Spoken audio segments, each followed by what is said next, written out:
Hello students, today we will start lecture number 11 of electrochemistry.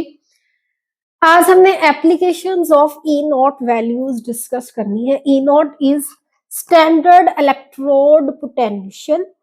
Electrode potential का मतलब है कि जो इलेक्ट्रोड है उसका वोल्टेज. अब इलेक्ट्रोड पर वोल्टेज किस तरह से डेवलप होता है कि जैसे ही हम एक इलेक्ट्रोड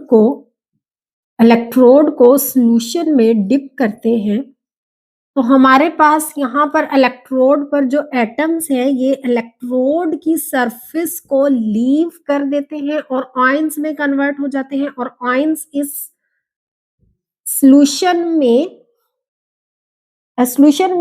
आ जाते हैं. और जैसे ही एटम्स आयन में कन्वर्ट होते हैं तो इलेक्ट्रॉन्स को लूज करते हैं. इलेक्ट्रॉन्स यहाँ इलेक्ट्रोड की सरफेस पर एक्यूमुलेट होना शुरू हो जाते हैं. जब बहुत से ज्यादा इलेक्ट्रॉन्स इलेक्ट्रोड की सरफेस पर एक्यूमुलेट होते रहेंगे तो ये जो इलेक्ट्रोड सरफेस है ये स्लाइटली नेगेटिवली चार्ज्ड हो जाएगी. तो इलेक्ट्रॉन्स फिर रिपल्शन एक दूसरे को रिपेल करना स्टार्ट कर देंगे. तो रिपल्शन इफेक्ट की वजह से एनर्जी डिफरेंस यहाँ पर क्रिएट होगा और एनर्जी डिफरेंस को ही हम वोल्टेज या पोटेंशियल डिफरेंस कहते हैं.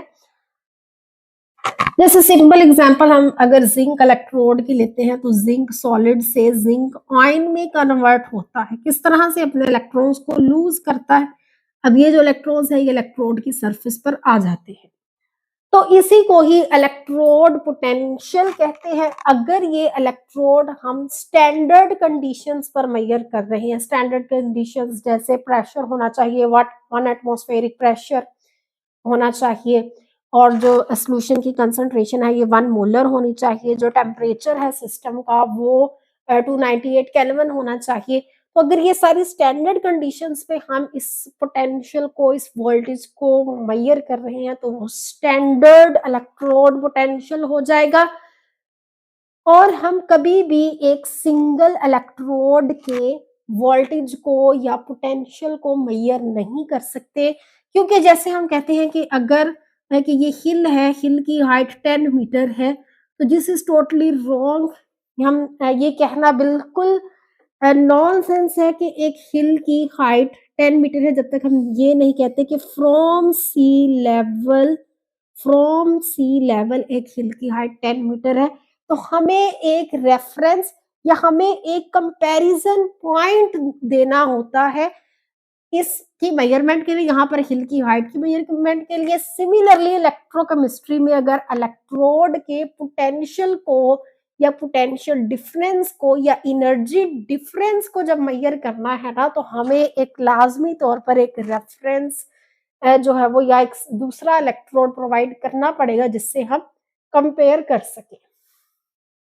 क्योंकि जब हम डिफरेंस का नाम लेते हैं तो डिफरेंस हमेशा दो चीजों के दरमियान होता है, इसलिए हम एक और इलेक्ट्रोड भी यहाँ पर लगाते हैं. जब हम एक और इलेक्ट्रोड लगाएंगे अब हम इनके पोटेंशियल डिफरेंस को एनर्जी डिफरेंस को मेजर कर सकेंगे.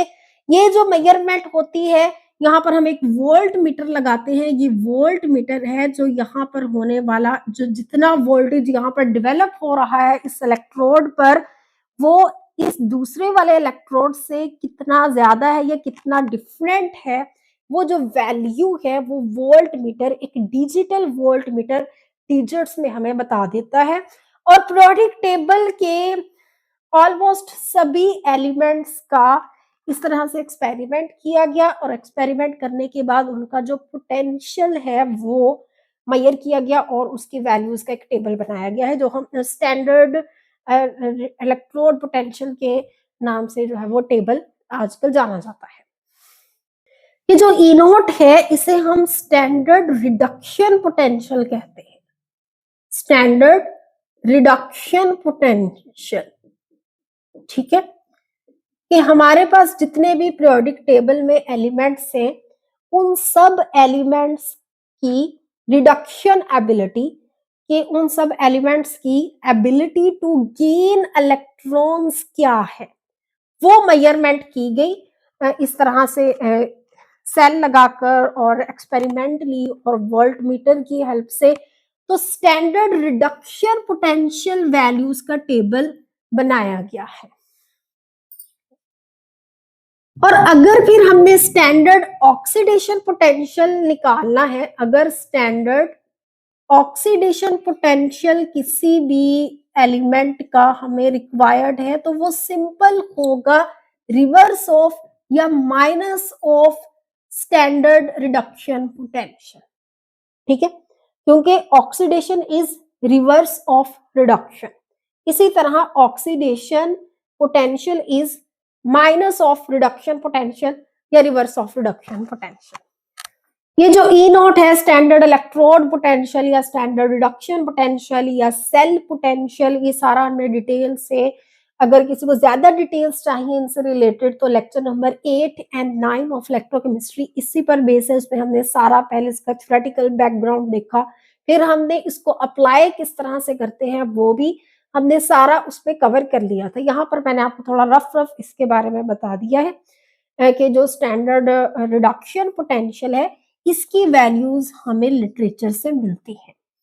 ठीक है, इसी का अगर साइन रिवर्स कर देंगे तो वो स्टैंडर्ड ऑक्सीडेशन पोटेंशियल हो जाएगा। जैसे अब हम यहाँ पर एग्जांपल्स देखेंगे, एप्लीकेशंस देखेंगे, आपको मजीद समझ आ जाएगी। तो स्टूडेंट्स, हमारे पास ये जो ई नॉट की वैल्यूज है ये हमें लिटरेचर से मिलती हैं। ये वैल्यूज कुछ नेगेटिव में भी होते हैं, जैसे 2.71 माइनस 3.04, या कुछ पॉजिटिव में भी वैल्यूज, इस तरह से ये वैल्यूज होती हैं, पॉजिटिव 2.71 एंड समथिंग लाइक इस तरह से। तो ये जो वैल्यूज है ये पॉजिटिव में भी हो सकती हैं और नेगेटिव में भी हो सकती है, ये हमें लिटरेचर में मिल जाती है।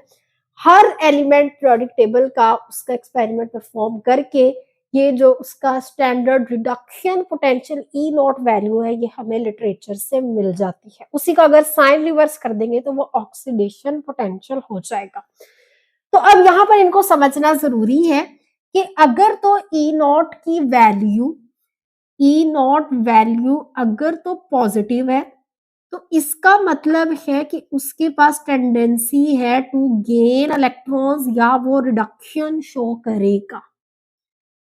ठीक है, और अगर ये ई नॉट वैल्यू नेगेटिव है तो इसका मतलब है कि वो ऑक्सीडेशन का फिनोमिना शो करेगा, यानी लॉस ऑफ इलेक्ट्रॉन्स वहां पर इजीली हो सकता है। एंड सेकेंड थिंग, अगर हमारे पास ऐसे दो मेटल्स आ गए हैं, टू मेटल्स का सेल आ गया है जिसमें दोनों मेटल्स के रिडक्शन पोटेंशियल्स की वैल्यू नेगेटिव है, तो फिर हमने ये देखना है कि जो वैल्यू लेस नेगेटिव है, यानी स्मॉल वैल्यू है, जैसे इन दोनों में से देखो 2.7 और 3.04 में से 2.7 वैल्यू जो है वो स्मॉल है, तो ये वैल्यू लेस नेगेटिव है। जो वैल्यू लेस नेगेटिव है इसका मतलब है कि वो स्लाइटली पॉजिटिव है, तो वो रिडक्शन का फिनोमिना ही शो करेगी। तो ई नॉट अगर तो जो वैल्यू है वो लेस नेगेटिव है तो वो रिडक्शन का फिनोमिना शो करेगी, और अगर E naught value more negative है, मोर नेगेटिव है तो वो ऑक्सीडेशन का फिनोमिना ही शो करेगी। इसी तरह अगर दो पॉजिटिव में आपका कंपैरिजन आ गया है तो जो लेस पॉजिटिव है वो थोड़ा रिडक्शन का फिनोमिना शो करेगी, और जो मोर पॉजिटिव है वो ऑक्सीडेशन का फिनोमिना शो करेगी। एंड सेकंड थिंग, अब देखिए ये जो ई नॉट है ये हमने इलेक्ट्रोड का पोटेंशियल लिखा है, जैसे एक सिंगल इलेक्ट्रोड है इसका पोटेंशियल। एक हमारे पास होता है ई नॉट सेल, जो पूरे सेल का पोटेंशियल होता है। अब सेल में दो इलेक्ट्रोड्स आते हैं, अब इन दोनों इलेक्ट्रोड्स को ऐड करके जो वोल्टेज आएगा वो ई नॉट सेल होगा। ये भी हमने प्रीवियस लेक्चर्स में डिटेल से देखा किस तरह से मेजरमेंट्स करते हैं और वो सारा कुछ। यहाँ पर हम देख रहे हैं, इसको बस थोड़ा रफ देखेंगे कि जो अगर ये ई नॉट सेल, यानी हम दोनों इलेक्ट्रोड्स के पोटेंशियल्स को ऐड कर दे तो उसके बाद अगर तो ई नॉट सेल की वैल्यू पॉजिटिव आती है तो इसका मतलब है कि वो रिएक्शन स्पॉन्टेनियस है, वो गैल्वानिक सेल को रिप्रेजेंट कर रहा है। और अगर ये ई नॉट सेल की वैल्यू नेगेटिव आती है तो इसका मतलब है कि वो इलेक्ट्रोलाइटिक सेल है, इलेक्ट्रोलाइटिक सेल है, हमें एक्सटर्नल पावर सप्लाई देना होगा, रिएक्शन नॉन स्पॉन्टेनियस है। तो ये वाली जो बातें हैं ये आप नोट कर ले अच्छे से, यही यूज होने वाली हैं। अब यहाँ पर हम एप्लीकेशंस देखेंगे और एप्लीकेशंस में डिफरेंट एग्जांपल्स देंगे, ई नॉट सेल मेजरमेंट्स करेंगे, कैलकुलेशंस करेंगे, तो फिर वो आपको अच्छे से ज्यादा समझ आ जाएगी। वैसे आपको इसका कंसेप्ट होना चाहिए, इसको आपने याद कर लेना है। ज्यादा डिटेल्स अगर किसी को चाहिए तो वो जो लेक्चर नंबर 8 एंड 9 है वो सारा इन्हीं पे डिपेंड करता है। हमने इसको अच्छे से देख लिया था, यहाँ पर हमने सिर्फ उसको समराइज करके लिखा है कि ये वाले पॉइंट्स इंपॉर्टेंट है जो यहाँ एप्लीकेशंस में हम यूज करने वाले। तो अब हम एप्लीकेशंस स्टडी करते हैं। हमारे पास जो फर्स्ट एप्लीकेशन है वो है direction of electron flow. Direction of electron flow हम ई नॉट वैल्यूज के थ्रू ये बता सकते हैं कि इलेक्ट्रॉन्स फ्लो किस डायरेक्शन में कर रहे हैं या क्या है। तो देखिए, जो इलेक्ट्रॉन्स हैं ये नेगेटिवली चार्ज्ड पार्टिकल्स होते हैं। जो इलेक्ट्रॉन्स हैं ये हमेशा नेगेटिव से पॉजिटिव ही ट्रैवल करते हैं। इनकी डायरेक्शन हमेशा नेगेटिव पोल से टुवर्ड्स पॉजिटिव पोल ही होती है। और सेकंड के इलेक्ट्रॉन्स हमेशा वायर्स में फ्लो करते हैं। इलेक्ट्रॉन्स कभी भी सॉल्यूशंस में, एक्वस सॉल्यूशंस में, वाटर में, सॉल्वेंट्स में फ्लो नहीं करते, हमेशा वायर्स में फ्लो करते हैं। सॉल्यूशन, एक्वस, सॉल्वेंट्स, इनमें आयंस मूव करते हैं। आयंस भी चार्ज्ड पार्टिकल्स हैं, ठीक है। सॉल्यूशंस में या एक्वस सॉल्वेंट्स में आयंस की मूवमेंट की वजह से इलेक्ट्रिक करंट प्रोड्यूस होता है, क्योंकि flow of charges is called electric current. और सॉल्यूशन या एक्वस सॉल्वेंट्स में जो फ्लो ऑफ आयंस हैं, आयंस आर चार्ज पार्टिकल्स, उनकी वजह से इलेक्ट्रिक करंट प्रोड्यूस होता है। और वायर्स में फ्लो ऑफ इलेक्ट्रॉन्स की वजह से इलेक्ट्रिक करंट प्रोड्यूस होता है। तो अब हमने डिफरेंट सेल्स लेने हैं और उनकी ई नॉट वैल्यू को कैलकुलेट करना है। फिर हमने बताना है उस ई नॉट वैल्यू को देखकर कि electron flow negative to positive किस तरह से हो रहा है। तो देखिए, जैसे अब हम डिफरेंट एग्जांपल्स लेंगे। हमारे पास फर्स्ट एग्जांपल हम लेते हैं जिंक सिल्वर सेल की। तो देखिए, इस तरह से टू मेटल्स होंगे, उनका पेयर होगा और हम एक सेल बना लेते हैं। इन टू मेटल्स के पेयर में जो फर्स्ट मेटल है जिंक, इसका मतलब है कि ये यहाँ पर जिंक अंडरगो करेगा ऑक्सीडेशन। और जो सेकंड मेटल है सिल्वर, ये अंडरगो करेगा रिडक्शन, ठीक है। इस तरह से जो पेयर होता है इसका मतलब ये होता है। तो छेती पढ़। अब ऑक्सीडेशन हमेशा एनोड पर होती है। इट डजंट मैटर कि सेल गैल्वानिक है या इलेक्ट्रोलाइटिक है, ऑक्सीडेशन हमेशा एनोड पर होगी और रिडक्शन हमेशा कैथोड पर होगी, ठीक है। ये सारी बातें भी हमने इलेक्ट्रोलाइटिक सेल में, गैल्वानिक सेल में डिटेल से देखी होंगी। तो देखिए, जो भी हमारे पास सेल गिवन होगा, जैसे यहाँ पर जिंक सिल्वर सेल है, जिंक सिल्वर सेल है, जो भी सेल गिवन होगा उसमें जो टू मेटल्स आ रहे हैं, सबसे पहले आपने उन टू मेटल्स को रिड्यूस कर लेना है। रिड्यूस क्यों करना है? क्योंकि हमारे पास रिडक्शन पोटेंशियल की वैल्यूज हैं जो लिटरेचर से मिलती है, ठीक है ना। इस जिंक को जब हमने रिड्यूस किया तो हमारे पास इसकी जो वैल्यू मिलती है लिटरेचर से वो है -0.76 वोल्ट्स। इसी तरह जो सेकंड मेटल है सिल्वर, अब सिल्वर को भी आप रिड्यूस कर लो, ठीक है। तो सिल्वर की जो वैल्यू हमें मिलती है वो +0.80 वोल्ट्स है, जो लिटरेचर से मिलती है। ये लिटरेचर से मिल जाती है, इस वैल्यूज को आपको याद करने की कोई जरूरत नहीं है। अगर इस तरह से कोई क्वेश्चन आता है तो ये वैल्यूज उन्होंने दी होती है क्वेश्चन में ही। अब हमने इनका ई नॉट सेल फाइंड आउट कर लेना है। ई नॉट सेल को फाइंड आउट करने का जो फॉर्मूला है वो होता है E naught cathode minus anode, तो ये फॉर्मूला होता है। अब यहाँ पर जो कैथोड है वो सिल्वर है, तो हम जो ई नॉट सेल है वो यहाँ पर कैथोड का जो रिडक्शन पोटेंशियल है वो प्लस 0.80 है एंड माइनस, और जो जिंक का है वो माइनस 0.76 है। तो जब हम इन दोनों को ऐड करेंगे तो हमारे पास जो आंसर आएगा वो प्लस 1.56 वोल्ट आ जाएगा। अब जो ई नॉट सेल की वैल्यू है ये पॉजिटिव है। पॉजिटिव इस चीज को रिप्रेजेंट कर रही है कि हमारे पास ये जो जिंक सिल्वर सेल है ये एक तो वॉलेटिक सेल है, गैल्वानिक सेल है, ये रिएक्शन स्पॉन्टेनियस है, खुद ब खुद हो जाएगा और हमें एनर्जी देगा, प्रोड्यूस होगी।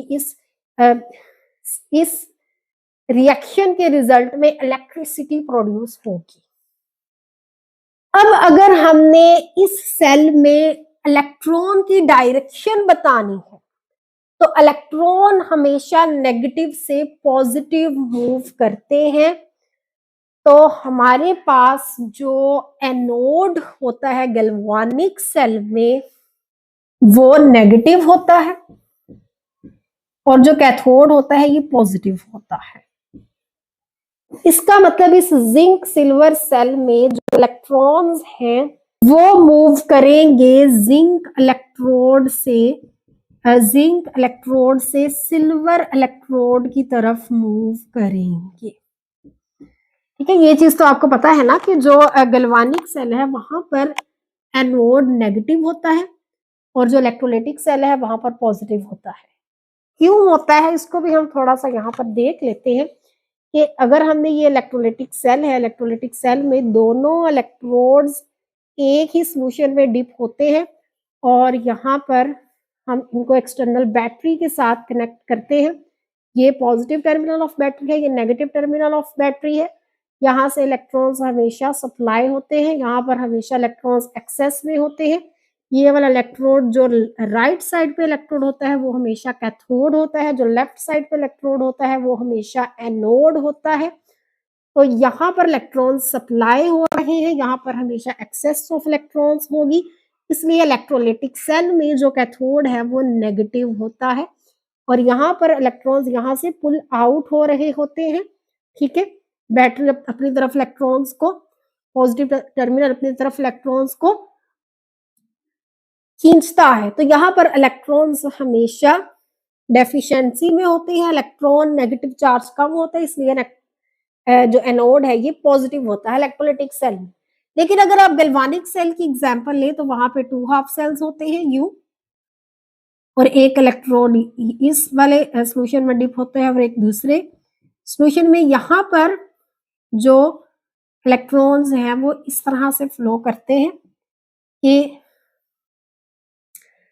यहाँ पर अब ये जो राइट साइड वाला इलेक्ट्रोड है ये हमेशा कैथोड ही होगा और जो लेफ्ट साइड वाला इलेक्ट्रोड है ये हमेशा एनोड ही होता है, बिल्कुल इसी तरह जैसे इलेक्ट्रोलाइटिक सेल में है।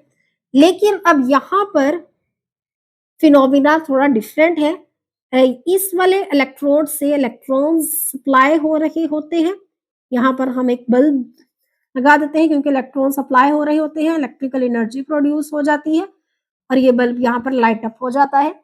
तो ये जो एनोड है यहाँ से इलेक्ट्रॉन्स रिलीज हो रहे होते हैं, इसलिए ये नेगेटिवली चार्ज्ड होता है और जैसे ही इस वाले इलेक्ट्रोड की तरफ इलेक्ट्रॉन मूव करते हैं यहाँ पर जो स्पीशीज है वो फौरन इलेक्ट्रॉन को एक्सेप्ट कर लेती है और यहाँ पर हमेशा डेफिशिएंसी ऑफ इलेक्ट्रॉन्स होती है, इसलिए कैथोड पॉजिटिव होता है। ये वाला जो सारे फिनोमिनाज है हमने इलेक्ट्रोलाइटिक सेल में, गैल्वानिक सेल में बहुत डिटेल से देखे हुए हैं। अगर किसी स्टूडेंट ने देखना है इनको मजीद कि ये क्या क्या फिनोमिनाज होते हैं तो वो जो इलेक्ट्रोलाइटिक सेल वाला जो मैंने अपलोड, तो जो इलेक्ट्रोलाइटिक सेल वाला लेक्चर है इलेक्ट्रोकेमिस्ट्री का वहां से देख ली, और एक लेक्चर नंबर 10 गैल्वानिक सेल का है, वहां पर आप इनके फिनोमिनाज को देख सकते हैं। जिंक सिल्वर सेल में जो हमें ये पता चला कि ये एक तो गैल्वानिक सेल है, तो गैल्वानिक सेल में जो एनोड है वो नेगेटिवली चार्ज है, कैथोड पॉजिटिवली चार्ज है, तो इलेक्ट्रॉन फ्लो हमेशा जिंक से सिल्वर की तरफ होगा, जिंक इलेक्ट्रोड टुवर्ड सिल्वर होगा। एक और एग्जांपल हम देखते हैं इसकी। अगर हम इसी सेल की डायरेक्शन को रिवर्स कर दें, जैसे ये जिंक सिल्वर सेल है, हम कहें कि ये सिल्वर जिंक सेल है, तो देखिए अब फिनोमिना क्या होगा कि अब हमारे पास जो मेटल पहले लिखा होता है सिल्वर, वो वहां पर हमेशा ऑक्सीडेशन होती है और ऑक्सीडेशन हमेशा एनोड पर होती है, और जो मेटल बाद में लिखा जाता है राइट साइड पर, वहां पर हमेशा रिडक्शन होती है और रिडक्शन हमेशा कैथोड पर होती है। ठीक है, तो अगर अब हमने इसकी डायरेक्शन को रिवर्स कर दिया है, तो अब आप सबसे पहले जो भी टू मेटल्स गिवन होंगे उनको रिड्यूस करवा लेना है। रिड्यूस क्यों करवाना है? क्योंकि हमारे पास रिडक्शन पोटेंशियल की वैल्यूज हैं जो लिटरेचर से हमें मिलती हैं।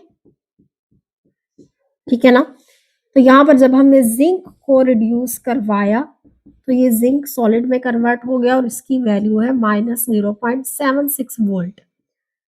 अब अगर हम इसका E naught cell find out करते हैं तो E naught cell is equal to E naught cathode minus anode. अब जिंक कैथोड है तो हमारे पास आएगा -0.76 माइनस इंटू प्लस 0.80,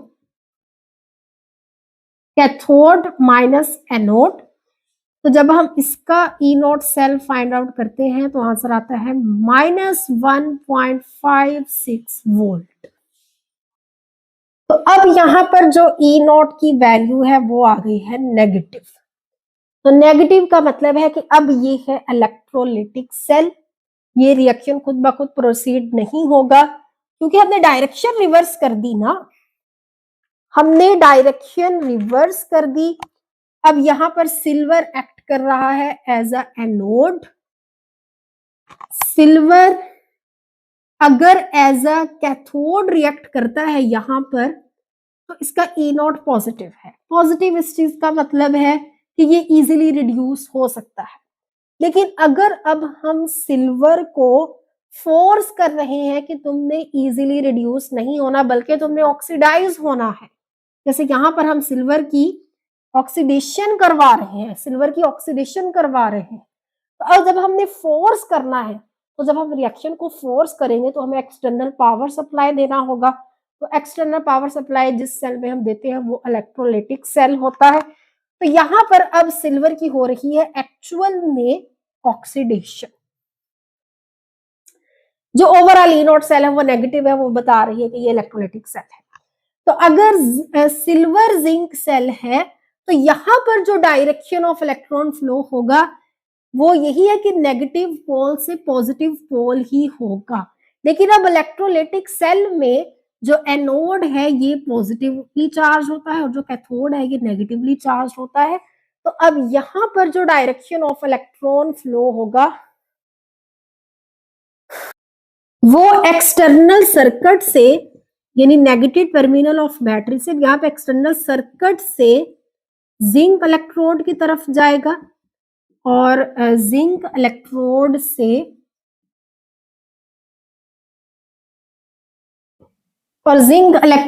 फिर सिल्वर इलेक्ट्रोड और सिल्वर इलेक्ट्रोड से अगेन एक्सटर्नल सर्किट या एक्सटर्नल वायर में से इलेक्ट्रॉन फ्लो करेंगे। ठीक है, इलेक्ट्रोड मेजरमेंट्स की अब सेकंड एप्लीकेशन डिस्कस करते हैं। सेकंड एप्लीकेशन है फिजिबिलिटी ऑफ अ रिएक्शन। तो आप सब हेडिंग लगाएंगे फिजिबिलिटी ऑफ अ रिएक्शन। तो फिजिबिलिटी का मतलब है स्पॉन्टेनिटी। फिजिबिलिटी का जो लिटरल मीनिंग है वो है कि पॉसिबिलिटी ऑफ अ रिएक्शन, इतनी प्रोबेबिलिटी है कि एक रिएक्शन हो जाएगा, इसको स्पॉन्टेनिटी भी कहते हैं। स्पॉन्टेनिटी, तो हमारे पास जो बेसिक रूल है फिजिबिलिटी ऑफ अ रिएक्शन के लिए कि अगर तो E naught cell greater than 0 है, यानी ई नॉट सेल पॉजिटिव है, तो रिएक्शन स्पॉन्टेनियस है। रिएक्शन स्पॉन्टेनियस है और स्पॉन्टेनियस रिएक्शन हमेशा गैल्वानिक सेल में होता है। और अगर E naught cell less than 0 है तो रिएक्शन नॉन स्पॉन्टेनियस है, और नॉन स्पॉन्टेनियस रिएक्शन हमेशा इलेक्ट्रोलाइटिक सेल में होता है, इलेक्ट्रोलाइटिक सेल में। और अगर E naught cell is equal to 0 है तो इसका मतलब है कि कोई वर्क नहीं हो रहा, no work is done on system और सराउंडिंग, और जो सिस्टम है वो डायनामिक इक्विलिब्रियम में है, डायनामिक इक्विलिब्रियम स्टेज एस्टेब्लिश हो जाती है।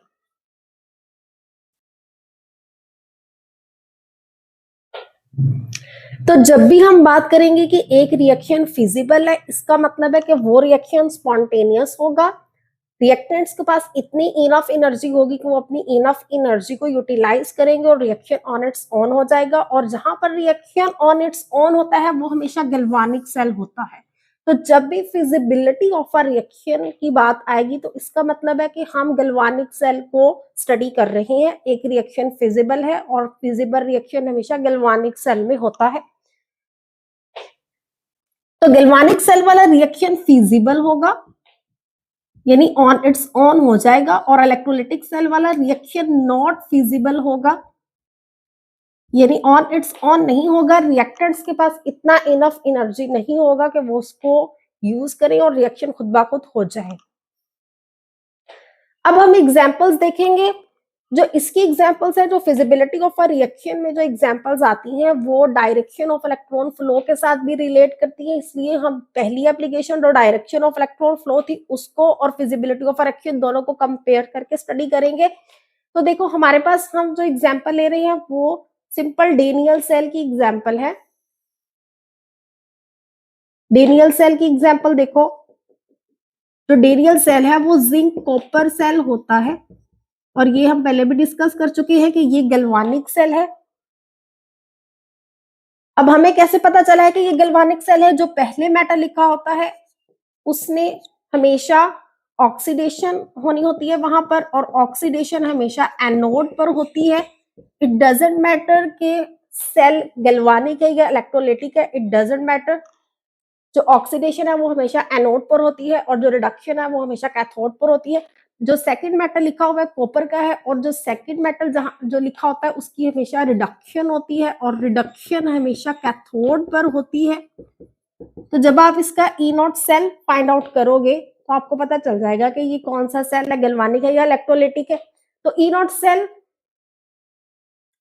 E naught cathode minus anode है, यानी E naught copper minus E naught zinc. अब ये जो रिडक्शन पोटेंशियल की वैल्यूज है कॉपर की या जिंक की या किसी भी मेटल की, वो हमें लिटरेचर से मिल जाती है, आपको इनको याद करने की जरूरत नहीं है। तो जब हमने कॉपर का देखा लिटरेचर से, तो जो ई नॉट सेल कॉपर का जो रिडक्शन पोटेंशियल है वो पॉजिटिव 0.34 है, और ये माइनस फॉर्मूला वाला, और जो जिंक का जो रिडक्शन पोटेंशियल है वो माइनस 0.76 वोल्ट है। तो जब आप इन दोनों को ऐड करोगे माइनस माइनस प्लस हो जाएगा, तो E naught cell is equal to आ जाएगा positive 1.10 volt. E naught cell positive इस चीज को इंडिकेट कर रही है कि हमारे पास जो जिंक कॉपर सेल है ये गैल्वानिक सेल है, और जो जिंक कॉपर रिएक्शन है ये फिजिबल रिएक्शन है। इसके रिएक्टेंट्स के पास इतना इनफ एनर्जी है कि वो खुद ही अपना reaction on it's on proceed कर लेते हैं। जो रिडक्शन पोटेंशियल पॉजिटिव, जितना ज्यादा पॉजिटिव होता है उसका मतलब है कि उस स्पीशी के पास टेंडेंसी है टू गेन इलेक्ट्रॉन्स। तो यहाँ पर कॉपर का जो रिडक्शन पोटेंशियल है वो पॉजिटिव है, इसका मतलब जो कॉपर वाला इलेक्ट्रोड होगा वहां पर इलेक्ट्रॉन्स गेन होंगे, और जो जिंक का रिडक्शन पोटेंशियल है वो नेगेटिव है। जिसका रिडक्शन पोटेंशियल नेगेटिव होता है इसका मतलब है कि उस स्पीशी के पास टेंडेंसी है टू लूज इलेक्ट्रॉन्स। तो ये जिंक इलेक्ट्रॉन्स को लूज करेगी और कॉपर इलेक्ट्रॉन्स को गेन करेगी। अब हम जरा डायरेक्शन ऑफ इलेक्ट्रॉन फ्लो जो हमारी फर्स्ट एप्लीकेशन थी उसको इसके साथ कंपेयर करके स्टडी करते हैं। तो देखो, अब ई नॉट सेल पॉजिटिव से ये तो कंफर्म हो गया कि जो जिंक कॉपर सेल है ये एक गैल्वानिक सेल है, और गैल्वानिक सेल के भी आपको पता है कि हमारे पास 2 हाफ सेल्स होते हैं। गैल्वानिक सेल में 2 हाफ सेल्स होते हैं। इसकी जब कंस्ट्रक्शन देखी थी 2 हाफ सेल्स, और दोनों अपने ही इलेक्ट्रोड्स के सॉल्यूशन में डिप होते हैं। अब ई नॉट वैल्यूज से भी ये पता चल जाता है कि कौन सा हाफ सेल जहां पर ऑक्सीडेशन होगी और कौन सा हाफ सेल है जहां पर रिडक्शन होगी। तो जिसका ई नॉट पॉजिटिव था, पॉजिटिव से हमें ये पता चला कि इस स्पीशी ने इलेक्ट्रॉन्स को गेन करना है, gain of electrons is called reduction, और रिडक्शन राइट साइड वाले हाफ सेल में होगी। तो इससे ये पता चल गया कि ये वाला जो इलेक्ट्रोड है ये कॉपर का है, ठीक है, और जिसका ई नॉट वैल्यू नेगेटिव है, नेगेटिव इस चीज को इंडिकेट कर रहा है कि इसके पास टेंडेंसी है टू लूज इलेक्ट्रॉन्स। तो lose loss of electrons is called oxidation, और ऑक्सीडेशन हमेशा एनोड पर होती है और एनोड लेफ्ट साइड पर होता है। तो यही वाला इलेक्ट्रोड होगा जिंक का। अब जब डायरेक्शन ऑफ इलेक्ट्रॉन फ्लो की बात करोगे तो ये जिंक वाले इलेक्ट्रोड से इलेक्ट्रॉन्स लूज होंगे, और अगर वायर लगा दोगे तो वायर से मूव करते हुए कॉपर वाले इलेक्ट्रोड की तरफ आ जाएंगे, और कॉपर ने इलेक्ट्रॉन्स को गेन करना है तो यहाँ पर इलेक्ट्रॉन्स गेन हो जाएंगे। इस वायर में से इलेक्ट्रॉन्स फ्लो हो रहे हैं, तो जहां पर फ्लो ऑफ इलेक्ट्रॉन्स होता है वहां पर इलेक्ट्रिक करंट प्रोड्यूस हो जाता है, तो इस वायर में इलेक्ट्रिक करंट प्रोड्यूस हो जाएगा। अगर यहाँ पर कोई भी बल्ब लगा दोगे या कोई भी और डिवाइस लगा दोगे तो वो ऑन हो जाएगी, ठीक है। तो अब यहाँ पर जो पहली एप्लीकेशन थी डायरेक्शन ऑफ इलेक्ट्रॉन फ्लो, उसको भी जरा देखो कि अगर आ जाता है कि जिंक कॉपर सेल में डायरेक्शन ऑफ इलेक्ट्रॉन फ्लो बताओ, तो आप क्या कहोगे कि from zinc electrode towards copper electrode direction of electron flow is.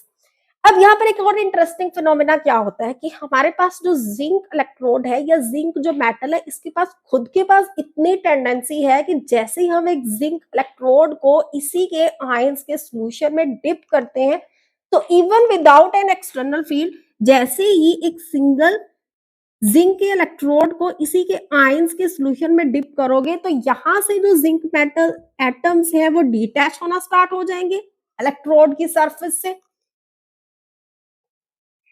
जो सॉलिड जिंक है वो डिटैच होना स्टार्ट हो जाएगा और जिंक आयन में कन्वर्ट हो जाएगा। जैसे ये जिंक आयन में कन्वर्ट हो जाएगा, ये यहाँ सोल्यूशन में आ जाएगा और अपने जो 2 इलेक्ट्रॉन्स लूज करेगा वो यहाँ पर इस इलेक्ट्रोड की सरफेस पर आ जाएंगे।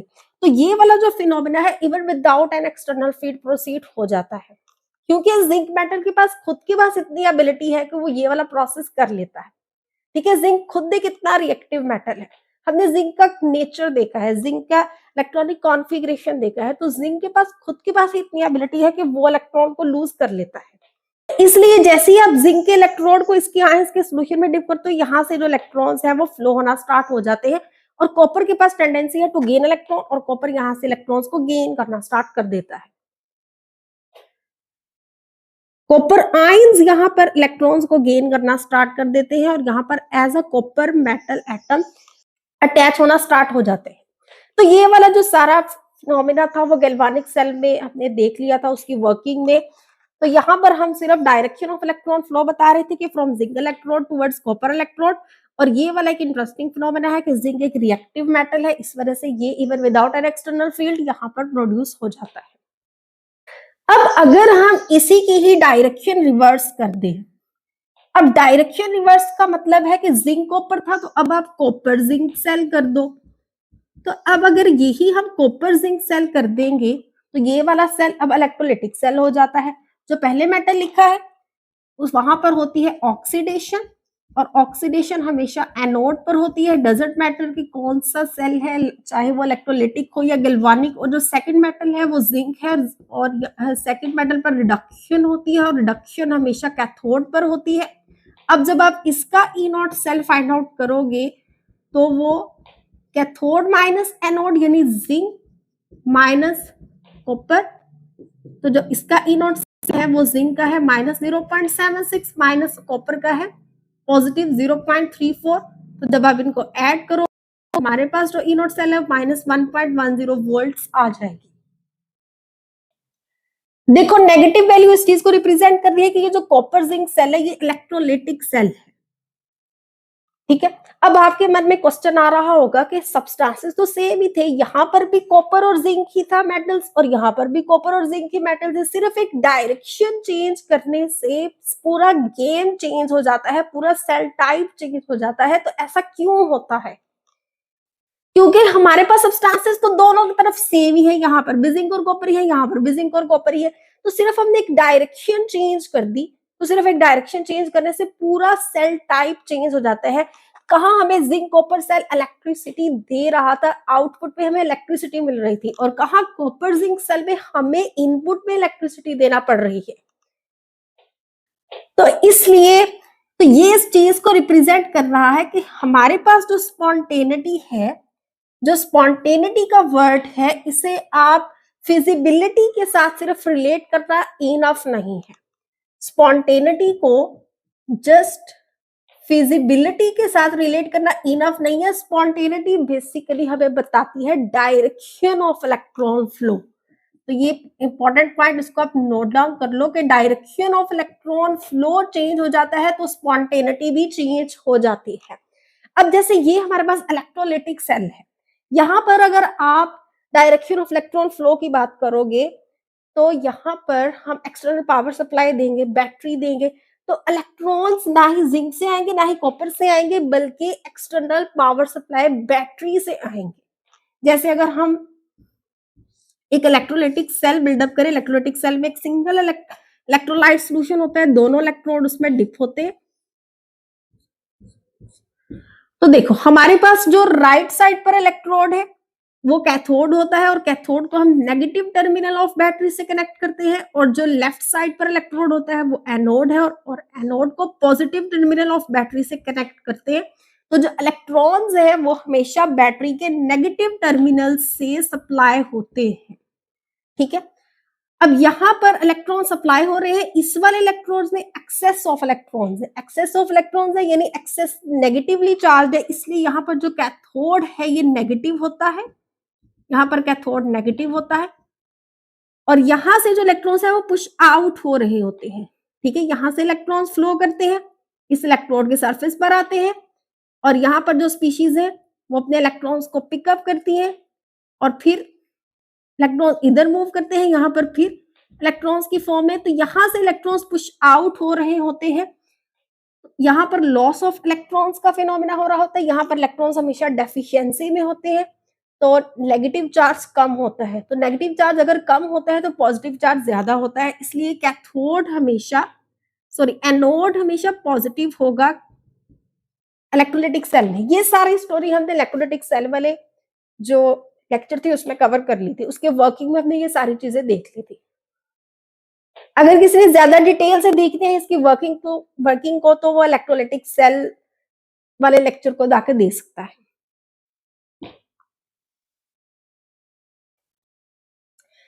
तो यहाँ पर हम फ्लो ऑफ इलेक्ट्रॉन्स की बात कर रहे थे, डायरेक्शन ऑफ इलेक्ट्रॉन फ्लो। अब डायरेक्शन ऑफ इलेक्ट्रॉन फ्लो क्या होगा, from negative terminal of battery towards cathode and then towards anode and then towards positive terminal of battery. तो ये डायरेक्शन ऑफ इलेक्ट्रॉन फ्लो होगा। लेकिन यहाँ पर देखो जो लेफ्ट साइड पर इलेक्ट्रोड होता है वो हमेशा एनोड होता है, तो यहाँ से जो इलेक्ट्रॉन्स है वो रिलीज हो रहे हैं, जैसे यहाँ से इलेक्ट्रॉन्स रिलीज हो रहे हैं तो यहाँ पर अभी एक्सेस ऑफ इलेक्ट्रॉन्स है, एक्सेस नेगेटिवली चार्ज है, इसलिए ये वाला जो इलेक्ट्रोड है ये नेगेटिव होता है।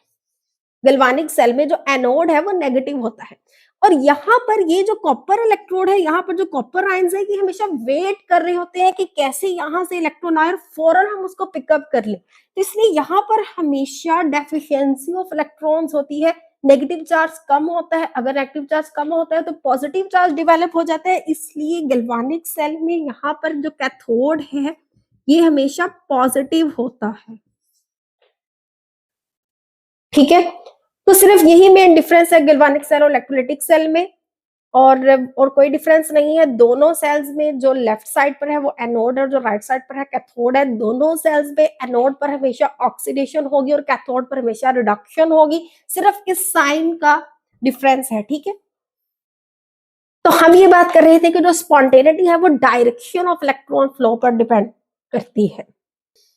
देखो यहाँ पर जो है वो कैथोड जिंक का है, तो जिंक के इलेक्ट्रॉन पोटेंशियल से हमें ये पता चलता है कि इसके पास तो टेंडेंसी है टू लूज इलेक्ट्रॉन्स क्योंकि नेगेटिव है, लेकिन अब हम एक्सटर्नल से इलेक्ट्रॉन्स प्रोवाइड कर रहे हैं और यहाँ पर हम इस इलेक्ट्रोड को फोर्स कर रही हैं कि वो इलेक्ट्रॉन्स को गेन करे, ठीक है। तो जहां पर हम फोर्स करते हैं एक स्पीशी, उसके नेचुरल न्यूट्रल प्रोसेस से जब ऑपोजिट काम करवाने के लिए उसको फोर्स करते हैं तो हमें फिर इलेक्ट्रिसिटी प्रोवाइड करना पड़ती है, इसलिए ये इलेक्ट्रोलाइटिक सेल हो जाता है। और यहाँ पर जिंक के पास नेचुरली टेंडेंसी है कि उसने इलेक्ट्रॉन्स को रिलीज करना है, लूज करना है, तो यहाँ पर हम इलेक्ट्रॉन्स को रिलीज करने ही दे रहे हैं, इसलिए ये एक नेचुरल और न्यूट्रल प्रोसेस है और ये हमें इलेक्ट्रिसिटी दे रहा है। अब हम एक और एग्जांपल देखते हैं फिजिबिलिटी ऑफ अ रिएक्शन से रिलेटेड ही, वो है मैग्नीशियम सिल्वर सेल, ठीक है। जो मैग्नीशियम सिल्वर सेल है यहीं पर ही आप एडिट कर लो, आप अलग से अपने ऑफिस पर नोट डाउन करना, मैं यहीं पर एडिट कर रही हूँ। तो जो मैग्नीशियम सिल्वर सेल है वो भी गैल्वानिक सेल की ही टाइप है। यहाँ पर मैग्नीशियम, इस पर होगी ऑक्सीडेशन, और जो सेकंड है वो सिल्वर है तो सिल्वर पर होगी रिडक्शन। अगर हम इनके ई नॉट वैल्यूज की वैल्यूज पुट करेंगे तो यहाँ पर कैथोड माइनस एनोड यानी सिल्वर माइनस मैग्नीशियम।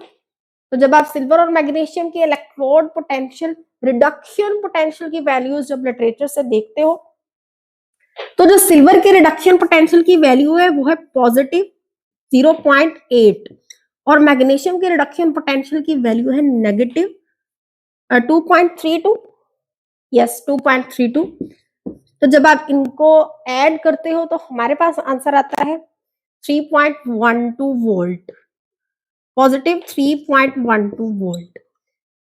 तो पॉजिटिव वैल्यू इस चीज को रिप्रेजेंट कर रही है कि जो मैग्नीशियम सिल्वर सेल है ये एक गैल्वानिक सेल है। अब यहाँ पर जो डायरेक्शन ऑफ इलेक्ट्रॉन फ्लो होगा कि एनोड जो है वो मैग्नीशियम का है, मैग्नीशियम के पास टेंडेंसी है टू लूज इलेक्ट्रॉन। वैसे भी लॉजिकली आप देखो तो जो मैग्नीशियम है वो पीरियोडिक टेबल में सेकंड ए ग्रुप में लाई करता है और इसके पास एबिलिटी है to lose 2 electrons of valence pair. तो इसलिए ये वाला यहाँ से मैग्नीशियम इलेक्ट्रॉन्स को लूज करेगा और ये वाला जो इलेक्ट्रोड होगा ये सिल्वर का होगा और सिल्वर के पास टेंडेंसी है to gain electron. Silver less reactive है इसलिए ये इस साइड पर आ जाएगा।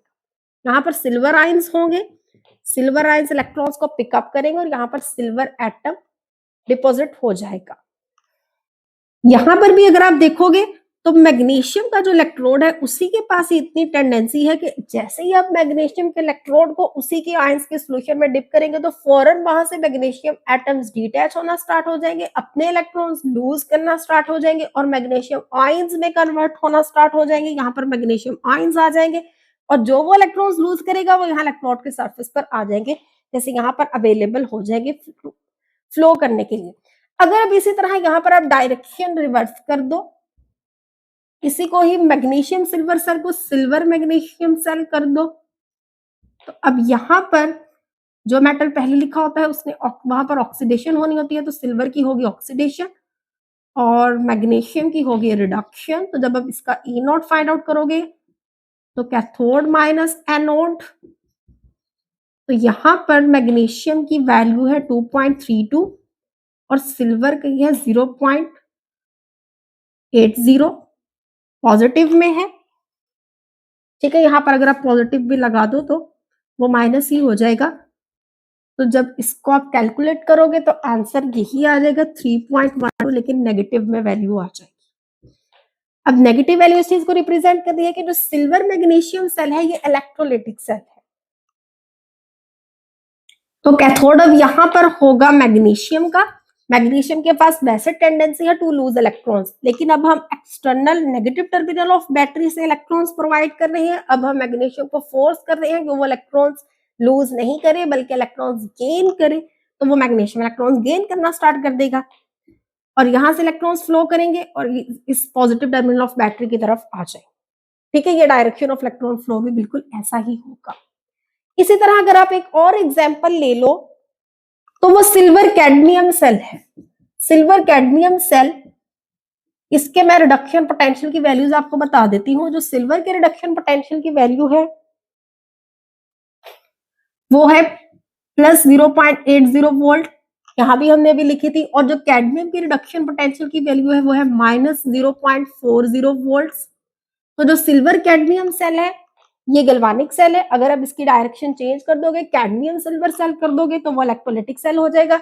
इसको आप खुद अपने कॉपीज पर सॉल्व करो और फिर इसको टैली कर लो, ठीक है। इसका जो ई नॉट सेल है वो मैं आपको बता देती हूँ, वो 1.20 वोल्ट्स आएगा जब आप इसको कैलकुलेट करोगे, पॉजिटिव 1.20 वोल्ट्स, ठीक है। तो इसको आप बिल्कुल इसी तरह से अपनी कॉपीज पर नोट डाउन कर लो, डायरेक्शन ऑफ इलेक्ट्रॉन फ्लो भी मेंशन करो। वीडियो पॉज करो, पहले इसको सॉल्व करो, फिर बाद में अगली एप्लीकेशन को नोट डाउन करो।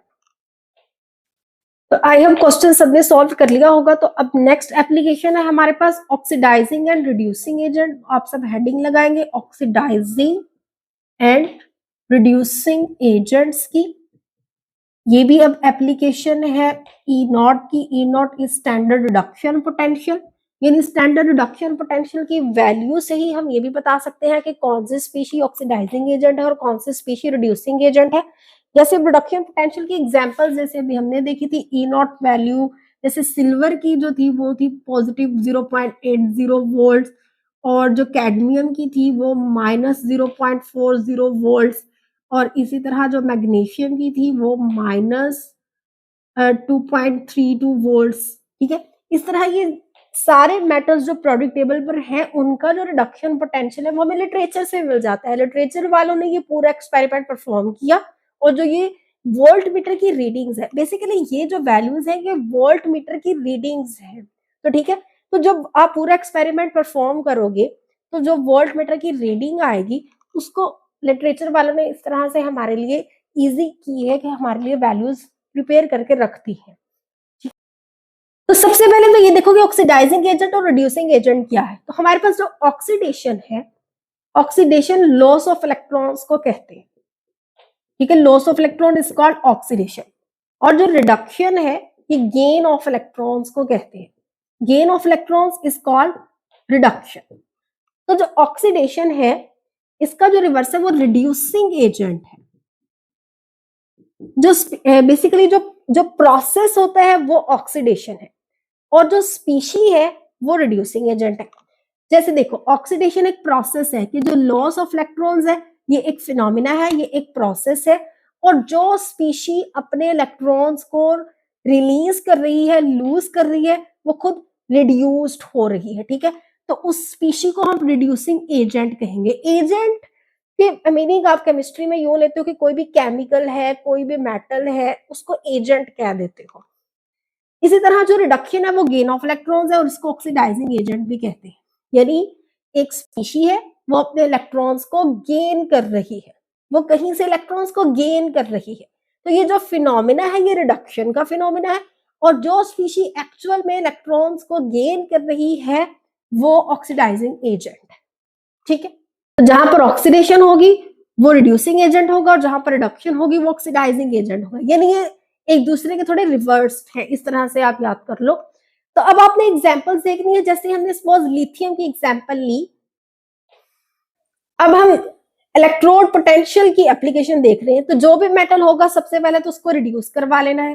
रिड्यूस क्यों करवाना है? क्योंकि हमारे पास लिटरेचर से रिडक्शन पोटेंशियल की वैल्यूज मिलती है। तो लिथियम एक मेटल था, लिथियम सॉलिड फॉर्म में, जैसे सोडियम क्लोराइड सॉल्ट है सॉलिड फॉर्म में, इसी तरह जो लिथियम है ये सॉलिड फॉर्म में एक मेटल है।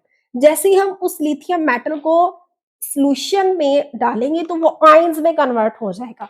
ये जो आयंस है ये हमेशा सॉल्यूशन में एग्जिस्ट करते हैं, ठीक है। तो अब ये वाला जो फिनोमिना है ये रिडक्शन का फिनोमिना है। गेन ऑफ इलेक्ट्रॉन्स इसका रिडक्शन, और जो स्पीशी इलेक्ट्रॉन्स गेन कर रही है वो ऑक्सीडाइजिंग एजेंट है। तो जो लिथियम पॉजिटिव है ये एक ऑक्सीडाइजिंग एजेंट तो है, लेकिन अब देखना है कि ये वीकेस्ट ऑक्सीडाइजिंग एजेंट है या स्ट्रॉन्गेस्ट ऑक्सीडाइजिंग एजेंट है, तो वो देखना है। तो हमारे पास जो रिडक्शन पोटेंशियल की वैल्यू लिथियम के लिए जो लिटरेचर से मिलती है वो -3.04 वोल्ट्स है। तो नेगेटिव वैल्यू इस चीज को रिप्रेजेंट कर रही है कि यहां पर हमारे पास टेंडेंसी है to lose electrons, strongest tendency है टू लूज इलेक्ट्रॉन्स। लेकिन अब क्वेश्चन ये है कि लिथियम आयन के पास टेंडेंसी है, स्ट्रॉन्गेस्ट टेंडेंसी है टू लूज इलेक्ट्रॉन्स, या लिथियम सॉलिड के पास स्ट्रॉन्गेस्ट टेंडेंसी है टू लूज इलेक्ट्रॉन्स। तो ये जो रिएक्शन है इसका जो प्रोडक्ट है वो लिथियम सॉलिड है। अब लिथियम सॉलिड के ई नॉट की वैल्यू इन्होंने लिखी हुई है, तो इसका मतलब लिथियम सॉलिड के पास स्ट्रॉन्गेस्ट टेंडेंसी है टू लूज इलेक्ट्रॉन्स। मैं रिपीट कर रही हूँ कि जो ई नॉट वैल्यू है ये नेगेटिव है। रूल के अकॉर्डिंग ई नॉट वैल्यू अगर नेगेटिव है तो इसका मतलब है स्पीशीज के पास टेंडेंसी है टू लूज इलेक्ट्रॉन्स। ठीक है, यहाँ तक ओके है। तो अब यहाँ पर रिएक्शन में प्रॉब्लम यह है कि लिथियम आयन के पास एबिलिटी है टू लूज इलेक्ट्रॉन्स या लिथियम सॉलिड के पास। तो रिएक्शन का जो प्रोडक्ट है, प्रोडक्ट को आपने देखना है कि जो लिथियम सॉलिड है उसकी जो ई नॉट की वैल्यू है वो हाईली नेगेटिव है, इसलिए लिथियम सॉलिड के पास टेंडेंसी है to lose electrons and loss of electrons is called oxidation, phenomena is called oxidation, and the species which actually loses electrons is called reducing agent। तो जो lithium solid है ये हमारे पास स्ट्रॉन्गेस्ट रिड्यूसिंग एजेंट है,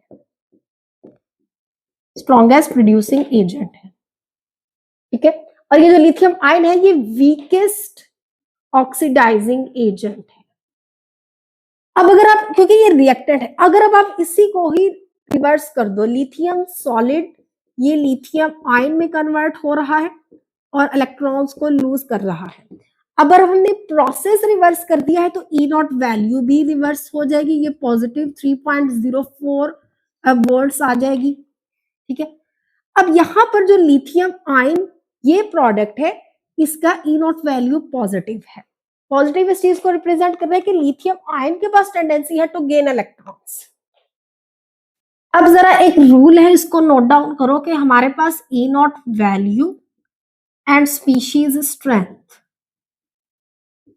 species strength, ये एक rule है, इसको आप नोट डाउन करो कि अगर तो E naught value very positive होगी, वेरी पॉजिटिव होगी तो वो स्ट्रॉन्ग ऑक्सीडाइजिंग एजेंट है, और अगर वेरी नेगेटिव होगी तो वो स्ट्रॉन्ग रिड्यूसिंग एजेंट है। ठीक है, इस टेबल को आप नोट डाउन कर लो और इसको याद कर लो कि अगर वेरी पॉजिटिव होगी तो उसके पास उतनी ही टेंडेंसी है to gain electrons and gain of electron इसका रिडक्शन, और जो प्रोसेस है ये रिडक्शन है, लेकिन जो स्पीशी है वो ऑक्सीडाइजिंग एजेंट है। इसी तरह अगर E naught value very negative होगी तो नेगेटिव वैल्यू इस चीज को रिप्रेजेंट कर रही है कि यहाँ पर होनी है ऑक्सीडेशन, प्रोसेस ऑक्सीडेशन का होगा, लेकिन जो स्पीशी है वो रिड्यूसिंग एजेंट होगी और वो स्ट्रॉन्ग रिड्यूसिंग एजेंट होगी। अगर वेरी नेगेटिव है तो स्ट्रॉन्ग रिड्यूसिंग एजेंट, और अगर वेरी पॉजिटिव है तो स्ट्रॉन्ग ऑक्सीडाइजिंग एजेंट। इसी तरह एक और एग्जांपल देखो जिंक की और मैग्नीशियम की, जिंक सॉलिड और मैग्नीशियम सॉलिड। अब जो भी टू मेटल्स है सबसे पहले उसको रिड्यूस करवा लो। रिड्यूस क्यों करवाना है? क्योंकि हमारे पास रिडक्शन पोटेंशियल की वैल्यूज हैं जो लिटरेचर में अवेलेबल है। अब रिड्यूस हमेशा आयंस का होगा, ठीक है, सॉलिड का नहीं होगा। तो रिडक्शन के बाद की मैग्नीशियम सॉलिड में कन्वर्ट हो जाएगा। इसी तरह जिंक को रिड्यूस करवाया तो ये जिंक सॉलिड में कन्वर्ट हो जाएगा। हमारे पास जो मैग्नीशियम के ई नॉट की वैल्यू है वो है -2.38 वोल्ट और जिंक के ई नॉट की वैल्यू है -0.77 वोल्ट्स। अब हमने ये बताना है कि जिंक सॉलिड और मैग्नीशियम सॉलिड और जिंक आयन और मैग्नीशियम आयन ये ऑक्सीडाइजिंग एजेंट्स हैं या रिड्यूसिंग एजेंट्स हैं। अगर ऑक्सीडाइजिंग एजेंट है तो स्ट्रॉन्ग ऑक्सीडाइजिंग एजेंट है, अगर रिड्यूसिंग एजेंट है तो स्ट्रॉन्ग रिड्यूसिंग एजेंट है या वीक रिड्यूसिंग एजेंट है। अब ये हमने बताना है इन स्पीशीज में से।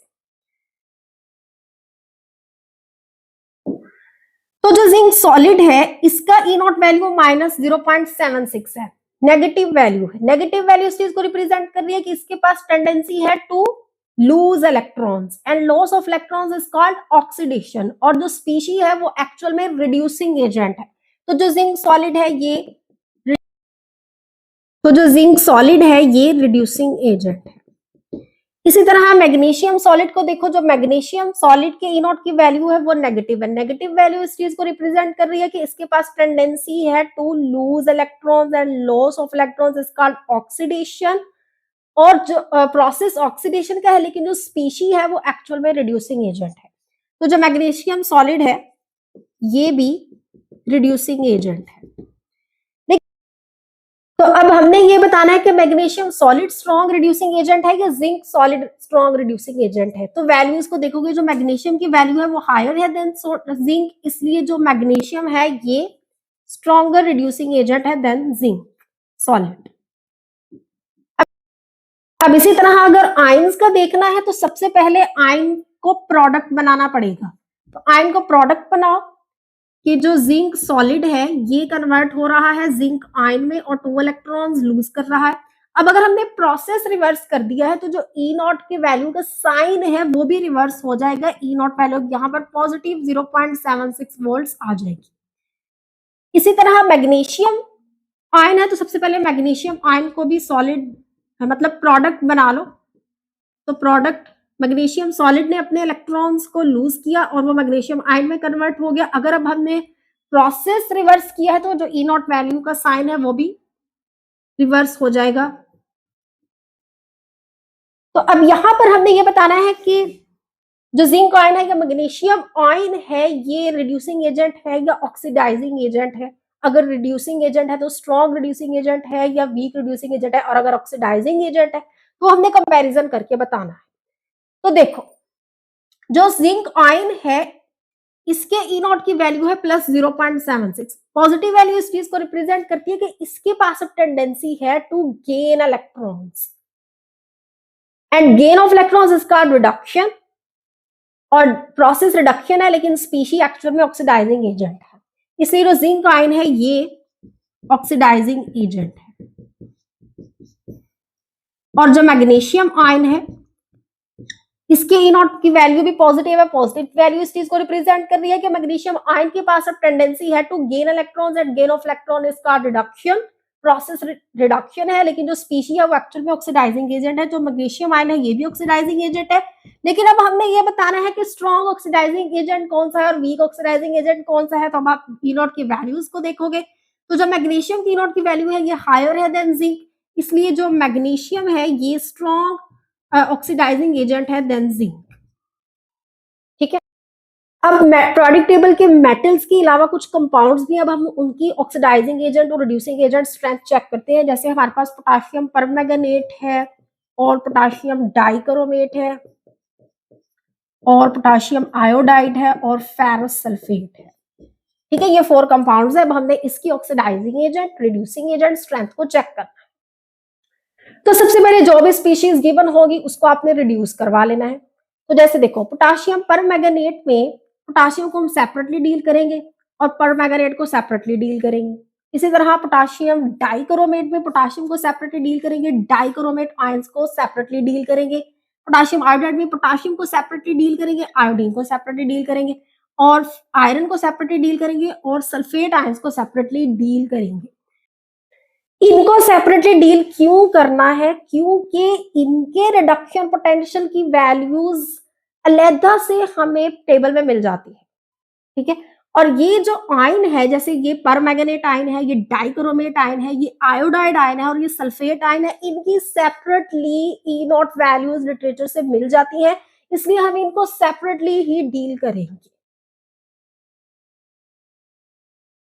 पोटाशियम परमैंगनेट के केस में, पोटाशियम परमैंगनेट के केस में आप जो परमैंगनेट आयन है इसको रिड्यूस करवाओगे।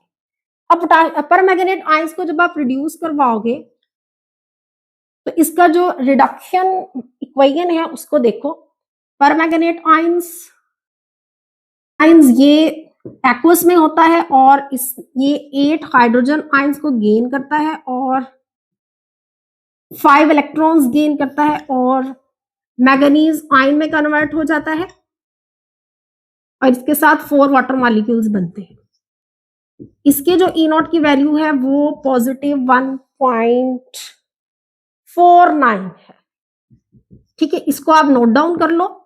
ये परमैंगनेट आयन की इक्वेशन है। परमैंगनेट आयन को हमने रिड्यूस करवाया है। इसी तरह आप डाइक्रोमेट आयंस को भी रिड्यूस करवा लो। ये डाइक्रोमेट आयन है, इसको सेपरेटली डील करेंगे। अब डाइक्रोमेट आयन को जब आप रिड्यूस करवाओगे, ये भी एक्वस में होगा, ये 14 हाइड्रोजन्स को गेन करेगा और 6 इलेक्ट्रॉन्स को, और क्रोमियम आयन में कन्वर्ट होगा और 7 वाटर मॉलिक्यूल्स इसमें से बनेंगे। तो इसका जो इनॉट वैल्यू है प्लस 1.33 वोल्ट है। यहाँ पर 2 क्रोमेट आयंस बनते हैं। इसी तरह पोटेशियम आयोडाइड और फेरस सल्फेट को भी करवाओ। पोटेशियम आयोडाइड में से आयोडीन को आप सेपरेटली डील करोगे, आयोडीन की रिडक्शन करवाओगे। आयोडीन की क्यों करवाओगे, पोटेशियम की क्यों नहीं करवाओगे, ये भी अभी हम डिस्कस करते हैं। सबसे पहले इसको रिड्यूस करवा लो, I2 सॉलिड प्लस 2, तो ये आयोडाइड आयन में कन्वर्ट हो जाएगा और इसके जो ई नॉट की वैल्यू है वो प्लस 0.54 वोल्ट्स है। इसी तरह फेरस सल्फेट में आयरन को रिड्यूस करवा लो,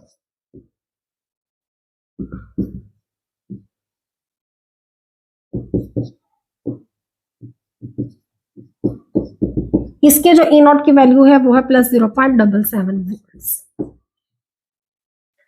तो यहां पर देखो, ये जो पोटेशियम परमैंगनेट है ये सॉलिड फॉर्म में होता है। अब पोटेशियम परमैंगनेट को जैसे ही हम एसिड में ऐड करते हैं तो ये डिसोसिएट हो जाता है into potassium ions and permanganate ions. Potassium ions separate हो जाते हैं, परमैंगनेट आयंस सेपरेट हो जाते हैं। तो हमारे पास जो परमैंगनेट आयंस है, हम इसके रिडक्शन पोटेंशियल को देख रहे हैं, पोटेशियम आयंस को इग्नोर कर रहे हैं। ठीक है, एक्सपेरिमेंट में हम परमैंगनेट आयंस के साथ जस्ट डील कर रहे हैं, जो पोटेशियम आयंस है उनको इग्नोर कर रहे हैं। उसका हम सेपरेट से कोई सेटअप लगाएंगे और वहां पर उसके रिडक्शन पोटेंशियल की वैल्यू को मेजर कर लेंगे। लेकिन यहाँ पर हम सिर्फ परमैंगनेट आयंस के साथ डील कर रहे हैं। तो परमैंगनेट आयंस ने उसी सॉल्यूशन में प्रेजेंट जो हाइड्रोजन आयंस थी उनके साथ रिएक्ट किया, 5 इलेक्ट्रॉन्स को गेन किया और मैग्नीज आयन में कन्वर्ट हो गया, और वहीं पर 4 वाटर मॉलिक्यूल्स भी बनना स्टार्ट हो गए। और इस सारे प्रोसेस का जो वोल्टेज था वो पॉजिटिव 1.49 वोल्ट्स था। इसी तरह आप पोटेशियम डाइक्रोमेट को देखो, तो पोटेशियम डाइक्रोमेट जो सॉलिड फॉर्म में है, जैसे ही हमने इसको एसिड में डाला, अब एसिड लिक्विड होता है, ठीक है, जैसे ही हमने इसको एसिड में डाला तो ये फौरन डिसोसिएट हो गया into potassium ions and dichromate ions. तो हम यहाँ पर भी हम पोटेशियम आयंस को इग्नोर कर रहे हैं, सिर्फ डाइक्रोमेट आयंस के साथ डील कर रहे हैं। अब डाइक्रोमेट आयंस ने वहां से हाइड्रोजन आयंस के साथ रिएक्ट किया, 6 इलेक्ट्रॉन्स को गेन किया और क्रोमियम में कन्वर्ट हो गया और 7 वाटर मॉलिक्यूल्स वहीं पर ही बन जाते हैं। और इसके जो ई नॉट की वैल्यू है वो पॉजिटिव 1.33 वोल्ट है। यानी इस प्रोसेस के लिए जो पोटेंशियल चाहिए था वो पॉजिटिव 1.33 वोल्ट था। अब पोटेशियम आयोडाइड का केस देखो कि जो पोटेशियम आयोडाइड था ये सॉलिड फॉर्म में था, जैसे ही हमने उसको वाटर में ऐड किया तो यहाँ पर एक न्यू फिनोमेना हो गया, वो ये कि हमारे पास आयोडीन सॉलिड फॉर्म में बनना स्टार्ट हो जाता है। पोटेशियम आयोडाइड जो सॉलिड फॉर्म में था, जैसे ही हमने इसको वाटर में ऐड किया तो आयोडीन वहां पर सॉलिड फॉर्म में बनना स्टार्ट हो जाता है। ठीक है, एक्सपेरिमेंट के थ्रू किया तो जो आयोडीन सॉलिड फॉर्म में बना था उसने वहां से इलेक्ट्रॉन्स को गेन किया और आयोडाइड आयंस में कन्वर्ट हो गया। हम सिर्फ इस वाले का पोटेंशियल चेक कर रहे हैं कि वहां पर जो आयोडीन सॉलिड फॉर्म में बना था उसने किस तरह से इलेक्ट्रॉन्स को गेन किया और वो आयोडाइड आयंस में कन्वर्ट हुआ, उस प्रोसेस को नहीं देख रहे, सिर्फ ये देख रहे हैं कि यहाँ पर इलेक्ट्रॉन्स को गेन करने के बाद जो उसका पोटेंशियल मेजर किया गया वो पोटेंशियल की वैल्यू ये है। ठीक है, अब हमने इस वैल्यू को यूज करना है ये बताने के लिए कि ये ऑक्सीडाइजिंग एजेंट है या रिड्यूसिंग एजेंट है। इसी तरह फेरस सल्फेट को देखो, तो फेरस सल्फेट जो सॉलिड फॉर्म में था उसको हमने वाटर में ऐड किया तो वो फेरिक आयंस में सल्फेट आयंस में कन्वर्ट हो गया। तो हम सिर्फ फेरिक आयंस के साथ डील कर रहे हैं, सल्फेट आयंस को भी हम यहाँ पर इग्नोर कर रहे हैं। तो ये फेरस सॉलिड में कन्वर्ट हो गया और इसका जो इनॉट वैल्यू है पॉजिटिव 0.77 वोल्ट्स है। तो सबसे पहले तो आप ये देखो कि इन चारों कंपाउंड्स के जो ई नॉट की वैल्यूज है वो पॉजिटिव है और पॉजिटिव वैल्यू इस चीज को रिप्रेजेंट कर रही है कि इन चारों कंपाउंड्स के पास कैपेबिलिटी है to gain electrons and gain of electrons इसका रिडक्शन प्रोसेस रिडक्शन है। लेकिन जो स्पीशीज है वो एक्चुअली ऑक्सीडाइजिंग एजेंट है। तो ये जो चारों स्पीशीज हैं ये ऑक्सीडाइजिंग एजेंट्स ही है। लेकिन अब हमने ये बताना है कि स्ट्रॉन्ग ऑक्सीडाइजिंग एजेंट कौन सी है और वीक ऑक्सीडाइजिंग एजेंट कौन सी है। तो आप सिंपल ई नॉट वैल्यूज को देखोगे, जो ई नॉट वैल्यूज है वो पोटेशियम परमैंगनेट की हायर है than potassium dichromate.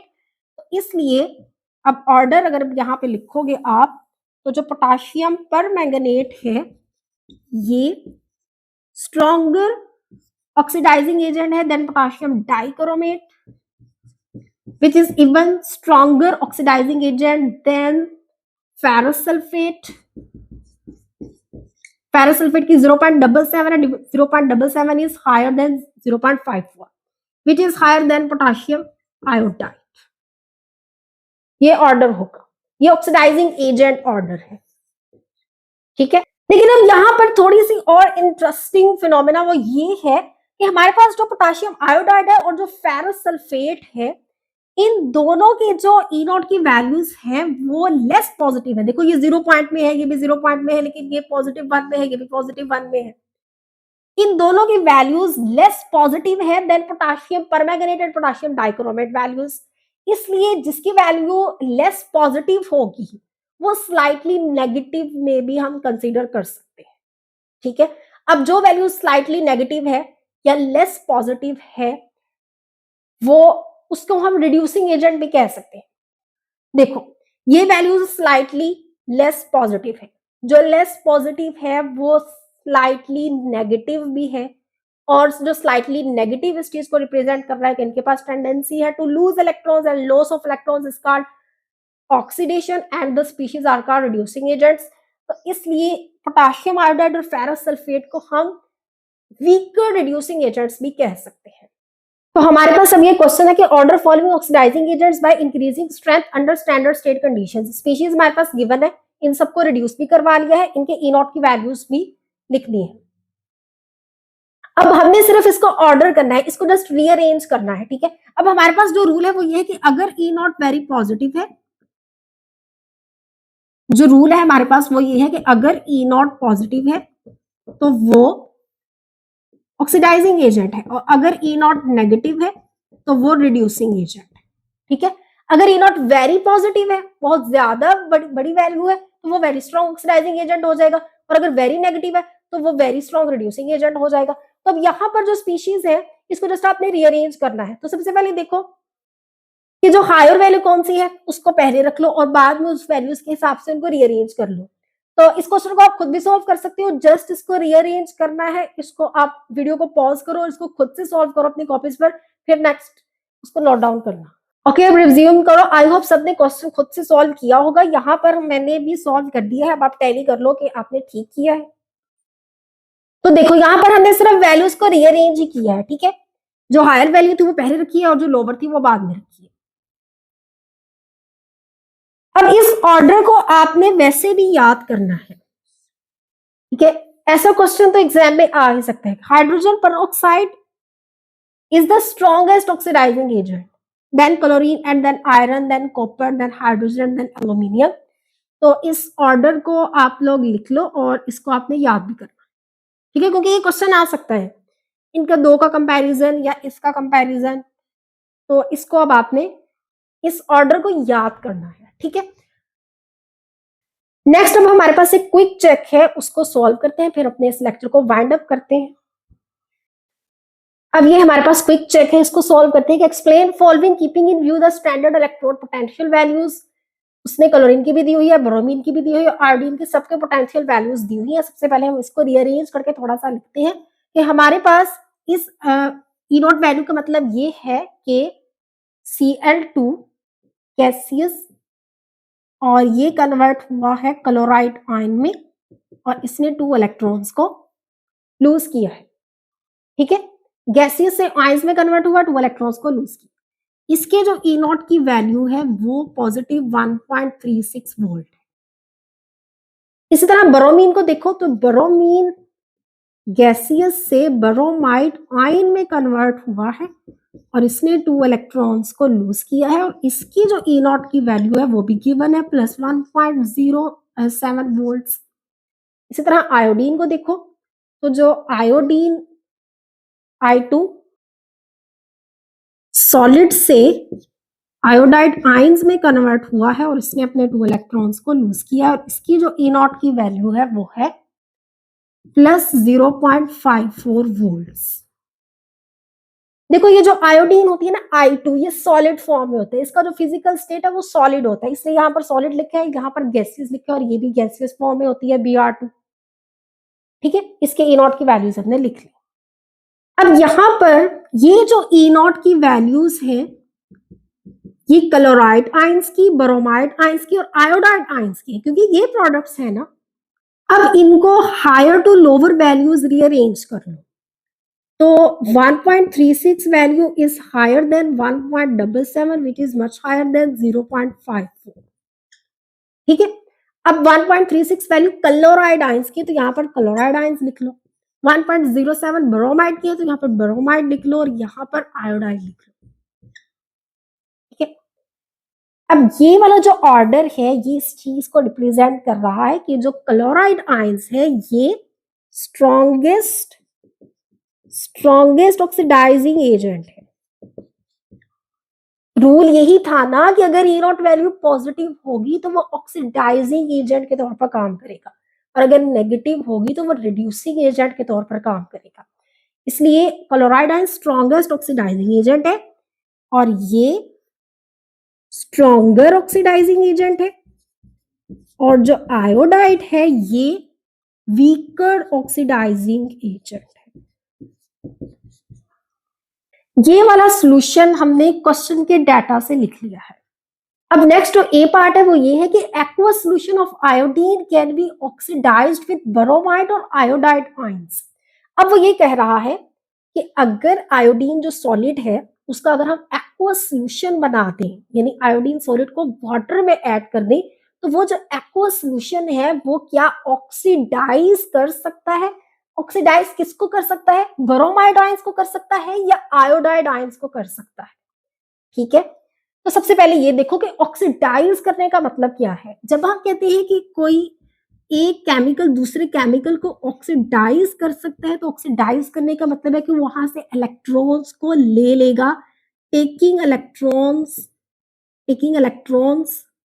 From that chemical, कि वो वहां से इलेक्ट्रॉन्स को ले रहा है, और सक्सेसफुली इलेक्ट्रॉन्स को लेने के बाद जो उसका स्टेट होगा वो रिड्यूस्ड स्टेट होगा। ठीक है, वो रिड्यूस्ड स्टेट होगा। ऑक्सीडाइज करने का मतलब बेसिकली ये है कि वो स्टील करेगा इलेक्ट्रॉन्स को। जब हम ये कहते हैं कि केमिकल ए केमिकल बी को ऑक्सीडाइज कर रहा है, तो इसका मतलब ये है कि जो केमिकल ए है वो केमिकल बी से इलेक्ट्रॉन्स को ले रहा है, और लेने के बाद जो केमिकल ए है उसका जो स्टेट है वो अब रिड्यूस्ड स्टेट हो चुका है। ठीक है, इसको आपने इस तरह से समझना है कि जो केमिकल ए है ये थीफ है और ये वहां से इलेक्ट्रॉन्स को गेन कर रहा है, और गेन करने के बाद जब सक्सेसफुल इलेक्ट्रॉन्स को ले लेता है उसके बाद उसका स्टेट आ जाता है वो रिड्यूस्ड स्टेट हो जाता है। अब अगर हम यहाँ पर इनके ई नॉट वैल्यूज को देखें, क्लोराइड आयंस के, ब्रोमाइड आयंस के और आयोडाइड आयंस के ई नॉट वैल्यूज को देखें, तो ई नॉट वैल्यूज से हमें ये पता चलता है कि जो क्लोराइड आयंस का ई नॉट वैल्यू है वो सबसे हायर है, और उसके बाद ब्रोमाइड आयंस का है, उसके बाद आयोडाइड आयंस का है। तो जिसका ई नॉट वैल्यू सबसे ज्यादा है, इसका मतलब उतनी ही उसके पास स्ट्रॉन्गर टेंडेंसी है to gain electrons from another species, to take electrons from another species. तो वो उतने ही दूसरी स्पीशी से ज्यादा इलेक्ट्रॉन्स को खींचेगा, उसकी पोलिंग पावर उतनी ही ज्यादा होगी। तो यहाँ पर जो क्लोराइड आयंस है इसका ई नॉट वैल्यू सबसे ज्यादा है, तो क्लोराइड आयंस के पास सबसे ज्यादा टेंडेंसी होगी कि वो इलेक्ट्रॉन्स को पुल करेगा अपनी तरफ, and then bromide ions and then iodide ions. तो इसका मतलब कि क्लोराइड आयंस ब्रोमाइड को ऑक्सीडाइज कर सकता है क्योंकि इसका पोटेंशियल ज्यादा है देन ब्रोमाइड, और जो ब्रोमाइड आयंस है ये आयोडाइड को ऑक्सीडाइज कर सकता है क्योंकि ब्रोमाइड आयंस का पोटेंशियल आयोडाइड से भी ज्यादा है। लेकिन अगर आयोडाइड आयन की बात करो तो आयोडाइड आयन इसका पोटेंशियल सबसे कम, ये ना तो ब्रोमाइड आयंस को ऑक्सीडाइज कर सकता है और ना ही क्लोराइड आयंस को ऑक्सीडाइज कर सकता है। ओके, अब यहां पर आप एक टेबल बनाओगे, ठीक है, यहां पर रिएक्टेंट को लिखोगे और यहां पर लिखोगे can it oxidize bromide ions, or can it oxidize iodide ions? तो हमारे पास जो रिएक्टेंट है वो एक तो क्लोरीन गैस है और एक ब्रोमीन गैस है और एक आयोडीन सॉलिड है। अब जो क्लोरीन गैस है वो ब्रोमाइड आयंस को ऑक्सीडाइज कर सकती है। क्यों? क्योंकि उसका जो ई नॉट वैल्यू है वो पॉजिटिव है और पॉजिटिव मोर पॉजिटिव है देन ब्रोमाइड आयंस, इसलिए जो क्लोरीन है ये ऑक्सीडाइज कर सकती है ब्रोमाइड आयंस को। तो यहां पर आप इसकी ऑक्सीडाइज करवा दो इसको, तो जब आपने इसको ऑक्सीडाइज करवाया तो ये क्लोराइड नेगेटिव में कन्वर्ट हो जाएगा और यहाँ पर ब्रोमीन गैस आ जाएगी।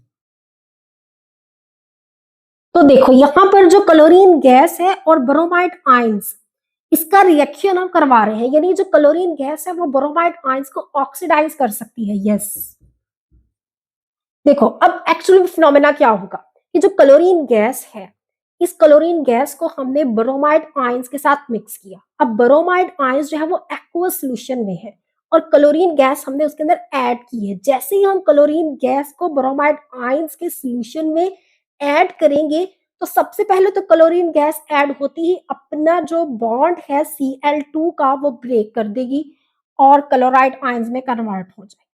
सबसे पहले क्लोरीन में कन्वर्ट हो जाएगी, ठीक है ना, उस सॉल्यूशन के अंदर क्लोरीन में कन्वर्ट हो जाएगी। अब वो जो क्लोरीन है वो ब्रोमाइड आयंस जो ऑलरेडी वहां पर प्रेजेंट है वहां से इलेक्ट्रॉन्स को स्नैच करेंगे, इलेक्ट्रॉन्स को लेंगे और क्लोराइड आयन में कन्वर्ट हो जाएंगे, नेगेटिव चार्ज डेवलप हो जाएगा। तो यहाँ पर 2Cl नेगेटिव आ गया, ठीक है। अब वो सॉल्यूशन जहां पर ब्रोमाइड आयंस प्रेजेंट थे Br नेगेटिव, अब वो Br नेगेटिव ने अपना जो नेगेटिव चार्ज था वो Cl2 को ट्रांसफर कर दिया है और अब वो खुद एक न्यूट्रल हो चुका है। न्यूट्रल ब्रोमीन एटम्स बन चुके हैं। 2 neutral bromine atoms when combined together तो वो ब्रोमीन गैस बनाते हैं। अब ये जो ब्रोमीन गैस है इसका जो कलर है वो रेड कलर का होता है, ऑरेंज कलर का होता है। हमें उस सॉल्यूशन में ये ऑरेंज रेड कलर दिखाई पड़ जाएगा, ठीक है। तो जो Cl2 है ये ब्रोमाइड को भी ऑक्सीडाइज कर सकते हैं, इसी तरह आयोडाइड को भी ऑक्सीडाइज कर सकती है।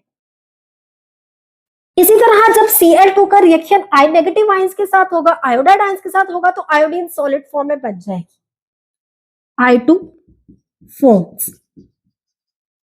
इसी तरह जब ब्रोमीन गैस क्या ब्रोमाइड आयंस को ऑक्सीडाइज कर सकती है, तो देखो जो ब्रोमीन गैस है वो अपने ही आयंस को ऑक्सीडाइज नहीं कर सकेगी, कोई भी अपनी ही स्पीशीज के इलेक्ट्रॉन्स को स्टील नहीं करेगा, यहाँ पर आ जाएगा नो। और इसी तरह जो ब्रोमीन गैस है वो आयोडाइड आयंस को ऑक्सीडाइज यस कर सकती है क्योंकि उसका पोटेंशियल कम है देन ब्रोमाइड आयंस। इसी तरह अब I2 को देखो, अब I2 सॉलिड ना ही ब्रोमाइड आयंस को ऑक्सीडाइज कर सकता है और ना ही आयोडाइड आयंस को ऑक्सीडाइज कर सकता है। इसका पोटेंशियल इन दोनों से ही कम है, इसलिए दोनों को ही ऑक्सीडाइज नहीं कर सकता। तो ठीक है, ये जो सेकंड क्वेश्चन था हमारा कि why bromine does not react with chloride ions, तो उसका आंसर यही है कि जो ब्रोमीन है उसके पोटेंशियल की वैल्यू कम है देन क्लोराइड आयंस, इसलिए वो उसके इलेक्ट्रॉन्स को खींच नहीं सकता। ओके, तो यहां तक अब हम अपने इस लेक्चर को वाइंड अप करते हैं। तो यहां तक ये लेक्चर कंप्लीट होता है। नेक्स्ट वीडियो भी जल्दी अपलोड होती है, तब तक के लिए आप पढ़ते रहें। All the very best. अस्सलाम वालेकुम।